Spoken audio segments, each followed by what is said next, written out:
you were gathering, Mr. Loftus. I heard what you said. What was the what did you hear that what I said? Oh, your comments about the harpsichord, sir. You come into you come into my yard and you talk that smack. Listen, I heard it. listen.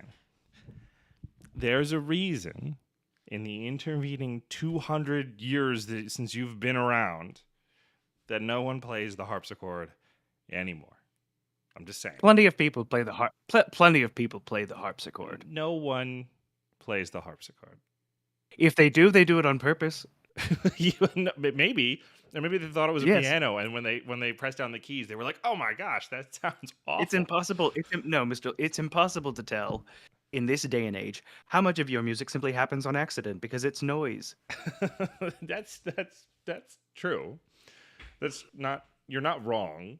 Um, but well, we can finish this argument and discussion later. I mean, we can have a harpsichord off. Rest assured, we will finish it later. I will finish it I later. like the glass harmonica. I'm just saying, Of course you we do. can see I made it. that.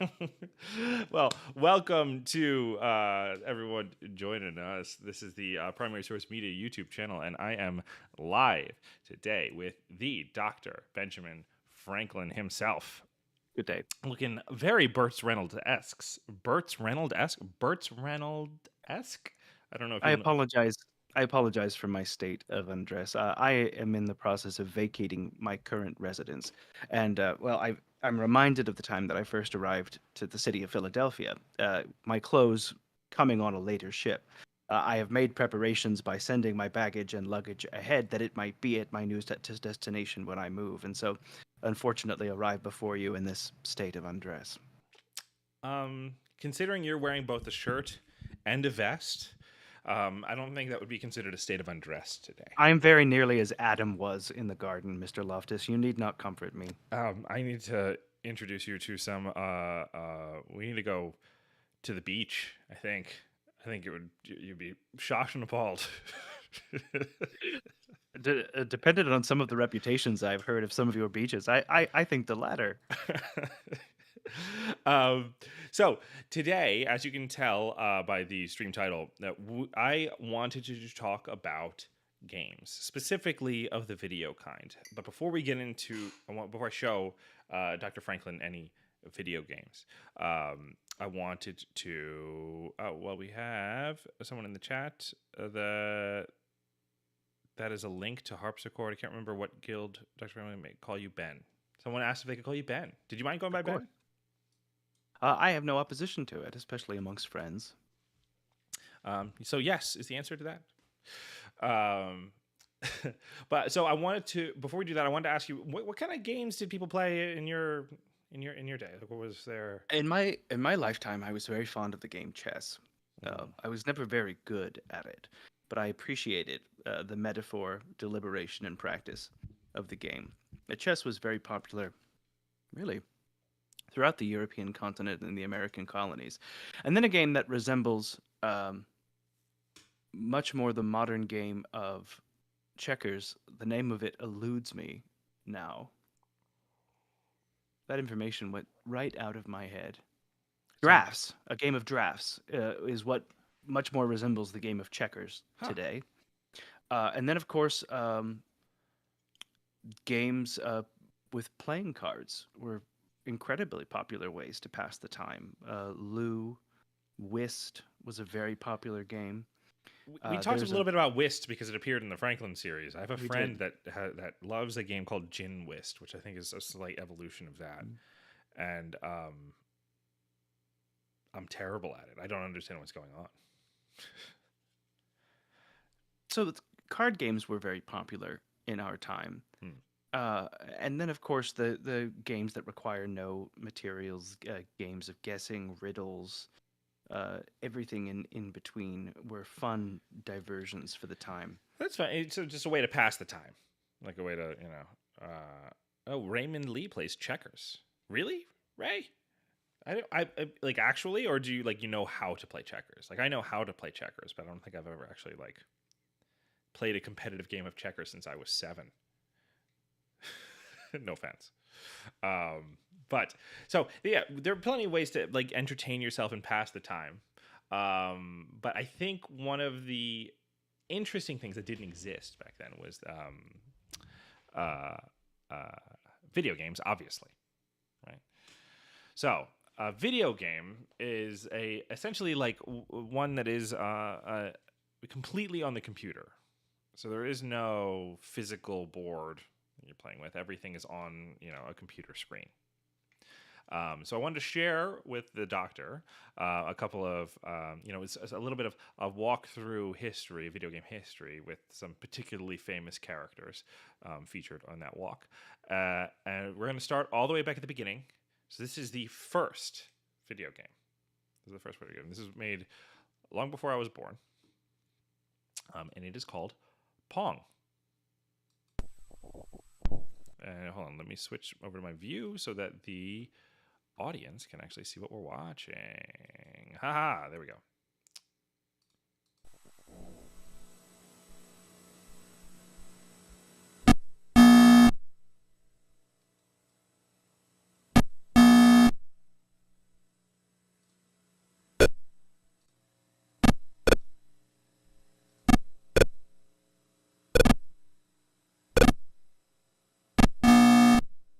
So, if I understand correctly, this is a game not dissimilar to the game of, say, tennis or badminton. It is tennis, yes, essentially. But all rendered on a computer?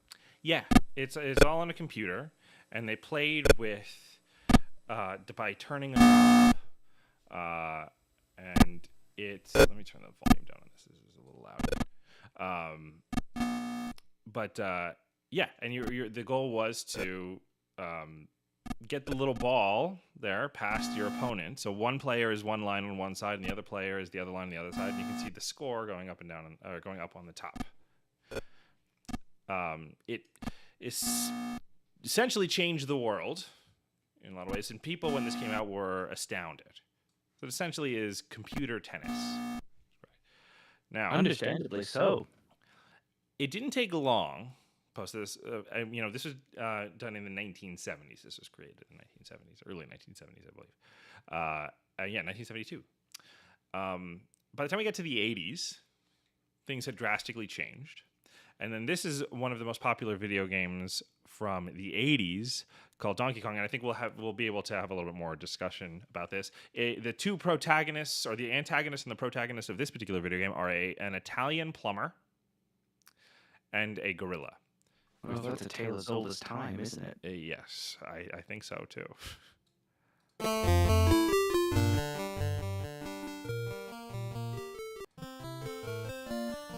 on the bottom of the screen, you've got the plumber, and the gorilla has kidnapped his girlfriend and is throwing barrels at him to stop him from rescuing his girlfriend in the pink dress up there at the top.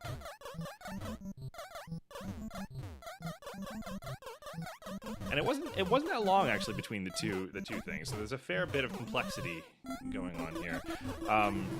He just picked up a hammer, is that correct? Yes, a hammer that can break the barrels. Yeah, so now that you can. Now, did you have any form of plumbing at the time?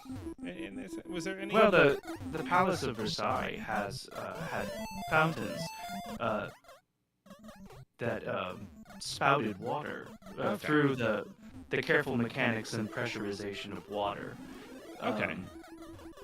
Things like water closets or indoor plumbing were just past my lifetime and viewed by many to be something that would never catch on. Oh, really? You just preferred using the chamber pots, huh?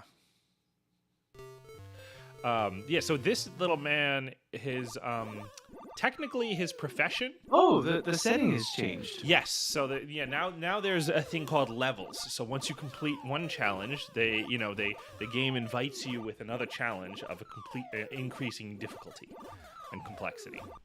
So that's the idea, is to continually keep yourself entertained. And now he's beat that subsequent. They're called levels. So he's beat that level, and now he's moved on to level 3 on this one.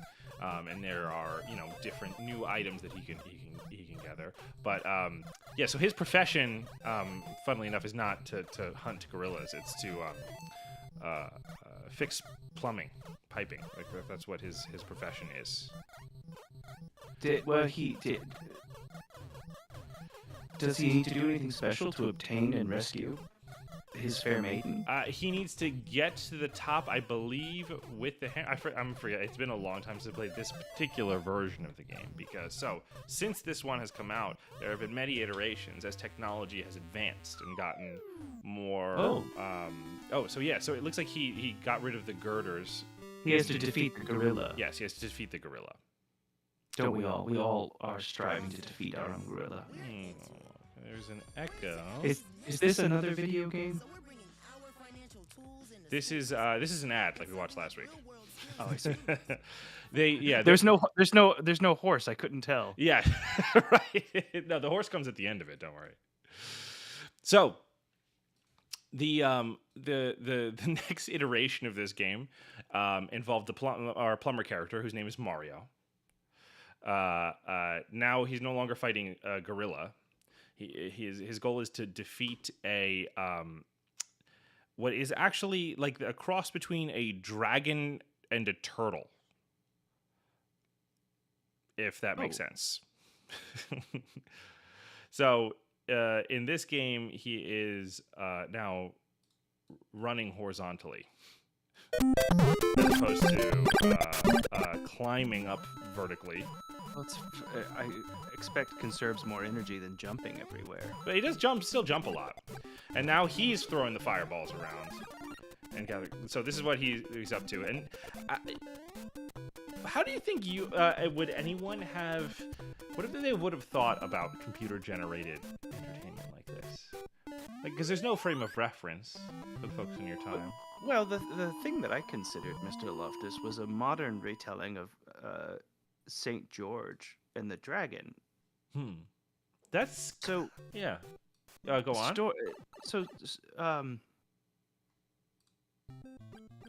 I'm fascinated by the mechanism of storytelling that isn't collaborative, meaning, to wit, storytelling that may involve just one person.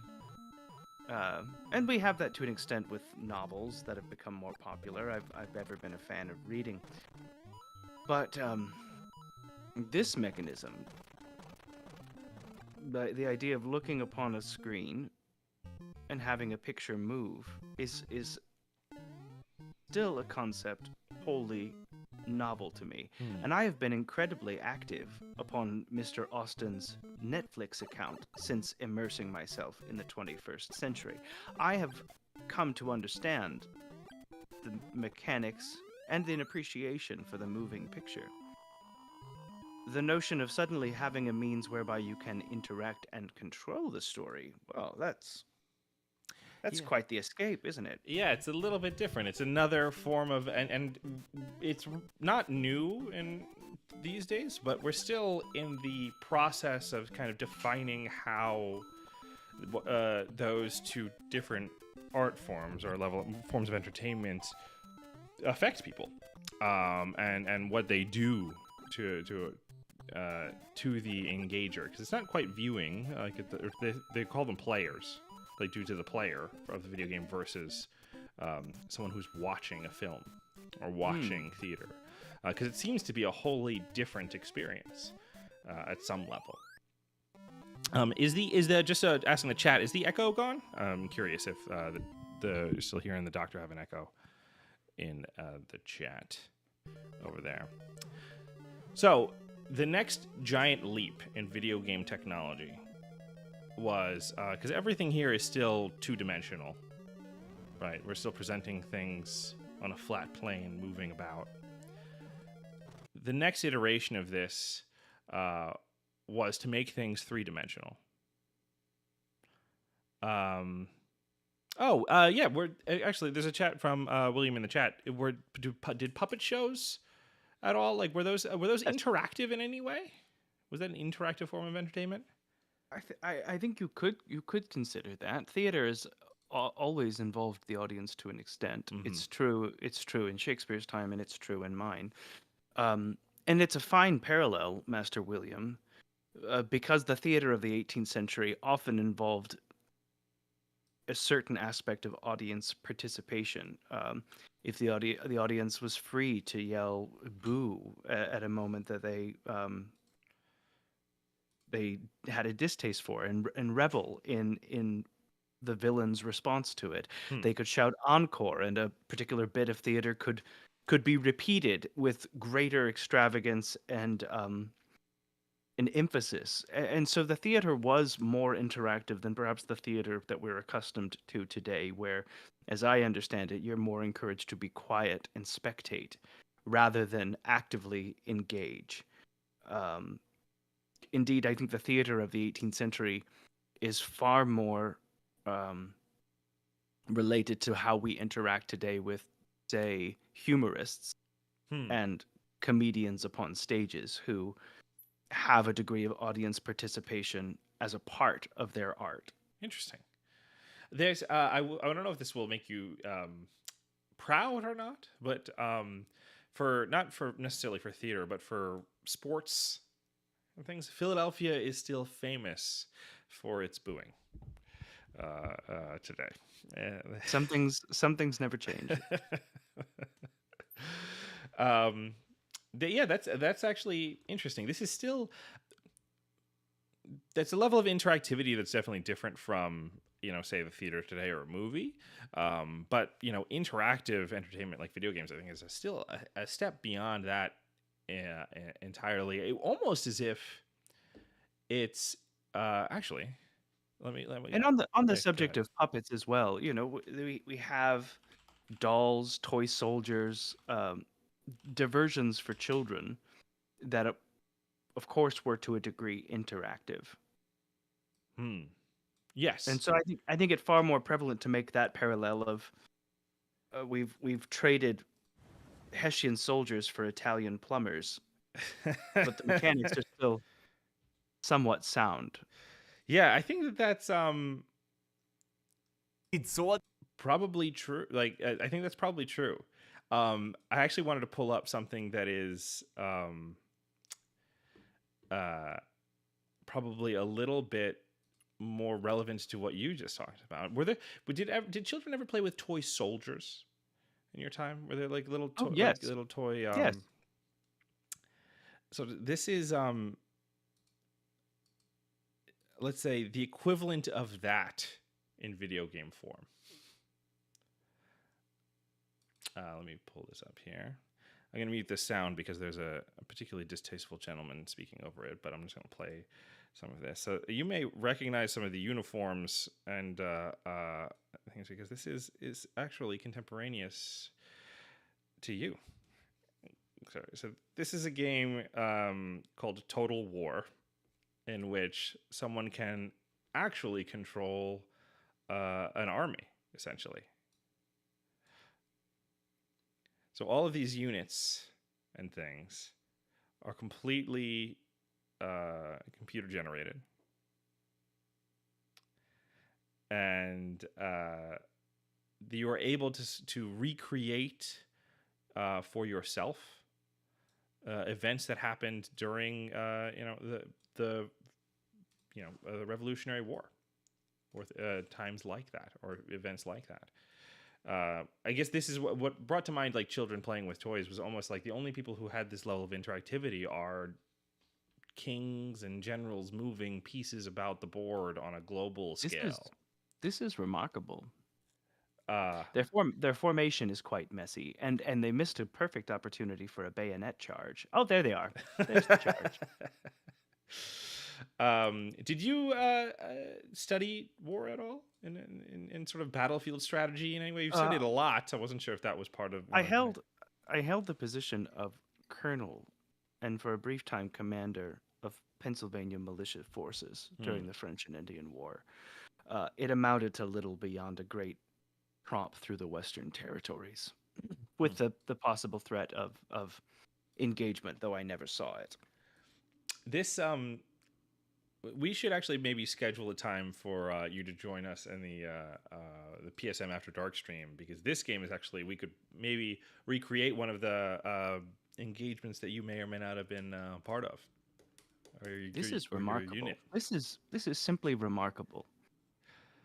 So yeah, purpose of this game, it's not all plumbers and turtles and gorillas. Some games are set up to help us engage with, because you see how large the battlefield is. You can see the entire, or experience things that we would otherwise not be able to experience. Like, I will never command an army during the Revolutionary War, because obviously I wasn't alive, but also I am not a military commander.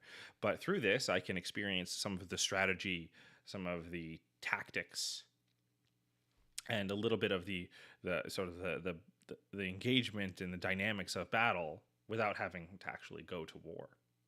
Is this how much of these games are used for educational and strategic purposes? I cannot imagine the benefit of a modern military commander being able to truly sit and make simulation and preparation for the field if war is still fought in the same manner and way.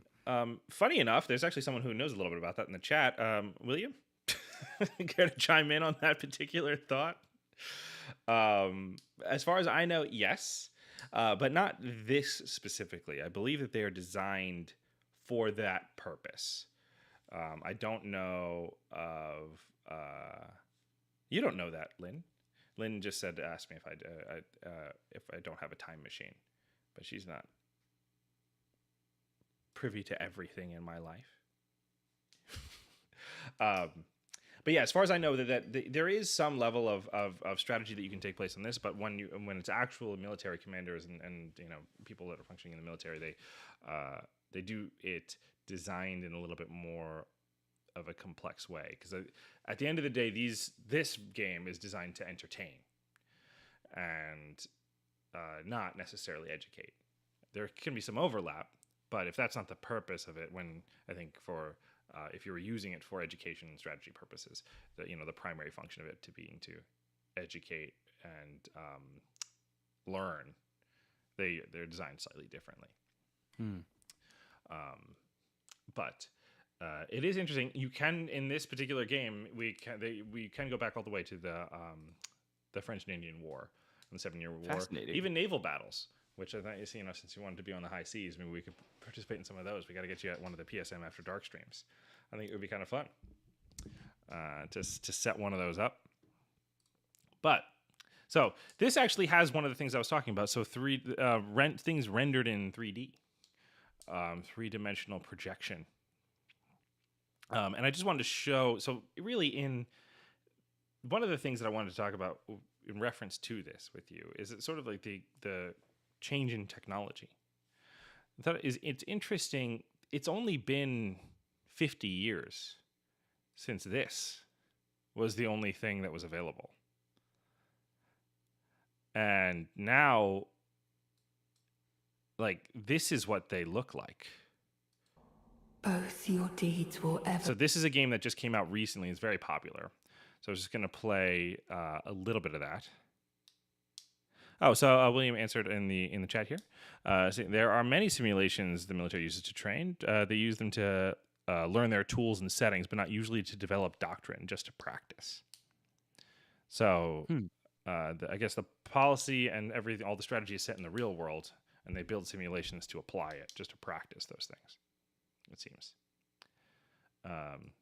be praised in song. So this is a relatively modern game. Everything we've seen so far it's been a few years since this came out. So this is relatively modern. But just for contrast, we started here about 50 years ago. And now this is what they look like and are like as far as storytelling goes. The vow will be honored, and my lord brother's soul will return, so that he may be my consort.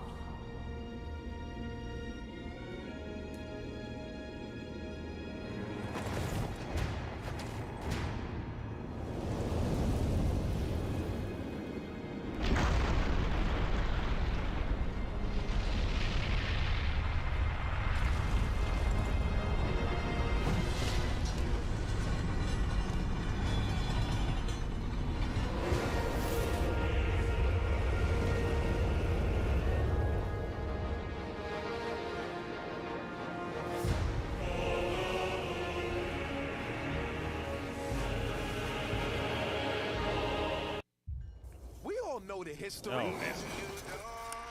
Pat's gonna kill me. How we're supposed to wait for. So that was what was called a cutscene, and now the player is playing and combating this boss here, this enemy.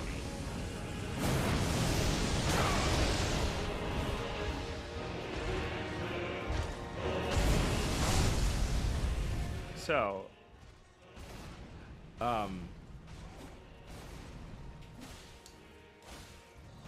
yeah, Ray. The basketball ad was a cutscene in Elden Ring. You didn't know? How else is FromSoft going to monetize?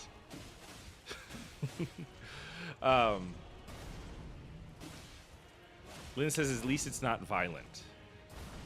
Lynn, I think you have no idea. We've moved away quite a bit from hammers, umbrellas, and ladders. Yes, we have. It's quite a bit more frenetic. There's a lot going on.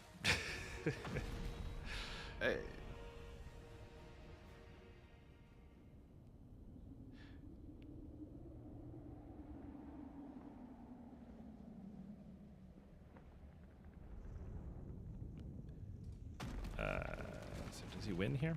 I think he wins here. Oh no, there's a second phase. So we'll go to the end. So eventually the player defeats the guy.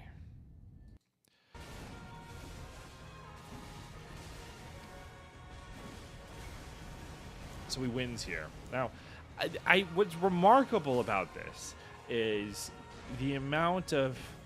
Did you just pause to take a drink? Yes, he did. That's how they the characters heal from wounds. Oh, me too. Me too. Yeah. So one reason I wanted to show you this, and in contrast to Pong, is the amount of effort and complexity and evolution and growth in the technology of this space is when you take a step back from it, is remarkable. Did you ever imagine entertainment being the kind of thing that he spent? There were hundreds and hundreds of people that worked on this particular video game, spending tens of thousands of hours making it so that all of the sounds and the movements and the visuals that you see that we're looking at right now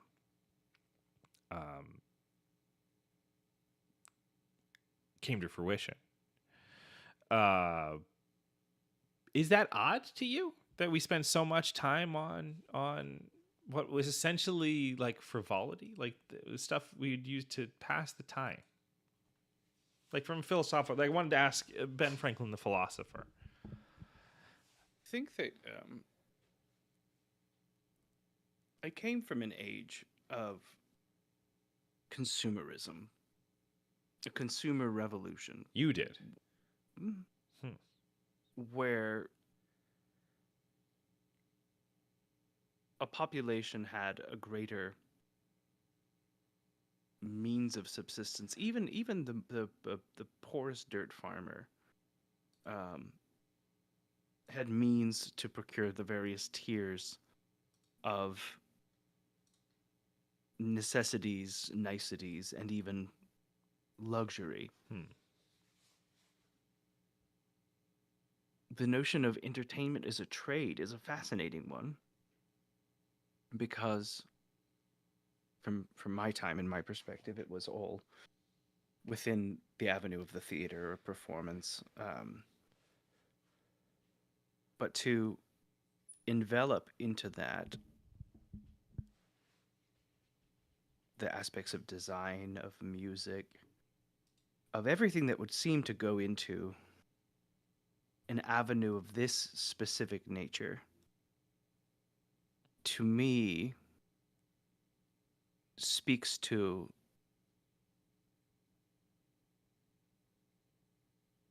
not just a desire to be entertained, but instead passion for one's art. Interesting.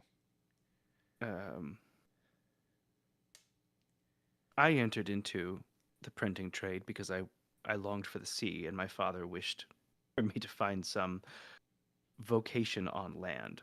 We all long for the sea at some level, Doctor. It's the natural disposition of all mankind. But I found in the printing trade a passion for entertaining and challenging the public, which I made a career upon. Would you know I made a game that is not dissimilar to a video game using electricity. I Really? made Vanishing Pictures, and I also made a game called Treason that involved taking the crown off the portrait of a king. And with Uh, electricity. and well, with your hand, and Okay. dependent upon whether the portrait was set in such a fashion, one could try to take the crown off the king and receive an electric shock. There is a game that's kind of like that today. It's called Operation, where you just remove the bones and organs out of a medical patient, and if I you think don't do many it have. quite right, you get an electric shock. I think many patients have been shocked to find botched surgeries in the history of man. I But never knew that was potentially inspired by one of your inventions. I'm very moved by this. I think on what began as a series of lines and balls transcending into what can only be called art, playable art that can be interacted with. I think it moves beyond the scope of entertainment and into the realm of art. I do not think it would be the industry and hold the cultural prevalence that it holds if it didn't. Hmm. It is simply a new medium whereby art can be explored. Hmm. And we might in modern times be a people who are so fixed in our consumerism and the general busyness of life that we might quickly lean into the frivolity of it, that it's time wasted, money wasted, that it might rot in individuals' morals. But the same thing was said of theater. The same thing was said of art. And I think, to me, it speaks to the accessibility of art in the modern world. I appreciate the unexpected perspective, because we look back at your era and think of it as a very industrious time, not necessarily in the the amount of goods produced, because we got quite good at that in the intervening years, but in the thoughts produced. Because our world and our society is kind of based on ideas that were, if not first put forth, popularized during the Enlightenment era, and the Revolutionary era. So we think of it like as very thoughtfully productive, and you're one of the people that's at the center of that idea. And we think of ourselves these days as very thoughtfully unproductive, generally speaking. So I appreciate the perspective that that you may find, that you think that there is value underneath the surface beyond just what we would say killing time. Indeed. Yeah. Interesting. Very, very cool. Well, we'll have to get you on one of those live streams, because I would love to see the Colonel's skills at work, and see if we can strategize on the battlefield a little bit. I should be eager to learn. Now, are the games today still played with the knobs that you described? Some in a fashion, yeah. There's some buttons involved now, and something called a joystick, which I'm sure we can. Not what you're thinking. Not whatever it is that you're thinking. Mr. Loftus, am a man very proficient at the needling of buttons. On that note, this is always, as always, it was super wonderful talking to you on such a bright and little toasty Tuesday morning. I want to thank you for being here, Doctor. And as always, this conversation was brought to you by our supporters over on Patreon. So you can go check out patreon.com/primary source media. And if you would like to get access to our Discord, this is actually being broadcast on our Discord. You can see there's a chat that's happening privately that is not happening publicly. And if you join the Discord, you could come and see that. And you could even see us get ready for this. You could have seen the Doctor decide how many buttons he wanted to do on his shirt, which was a discussion that we had before we got on before we went live. You could have been part of the whole thing. Wouldn't that be wonderful? So go to patreon.com/primary source media. And as always, check out the Doctor's podcast, Let's Be Frank. You can get it wherever in audio form, wherever you get your podcast, and video versions premiere on this very YouTube channel. So make sure you like and subscribe for those. You are doing revolutionized, remastered versions of season 1 right now. What was the episode that just dropped yesterday? The episode that just released was Chasing Independence Part 1, which is an exploration on the philosophy that built the Declaration of Independence. This past week's episode was Jean-Jacques Rousseau, the social contract, and a lesson on how we give consent and revoke consent. Oh, that's fascinating. I'll have to go check it out. I would love to. I remember listening to that episode when it first came out, but now I would love to go watch it. So make sure you do that. And if you'd like to support the Doctor directly, he also has a Patreon. What is the URL for the Patreon for your Is Patreon/let's_be_Frank. So if you would like to join the Doctor's Junto, please check out his Patreon over there. And we will see you next week. And our subject will be decided by a poll of our subscribers and patrons. So TBD on what the topic is, but we're looking forward to talking to you again next week, Doctor. Good day, my friends. All right. Take care. Thanks, everybody.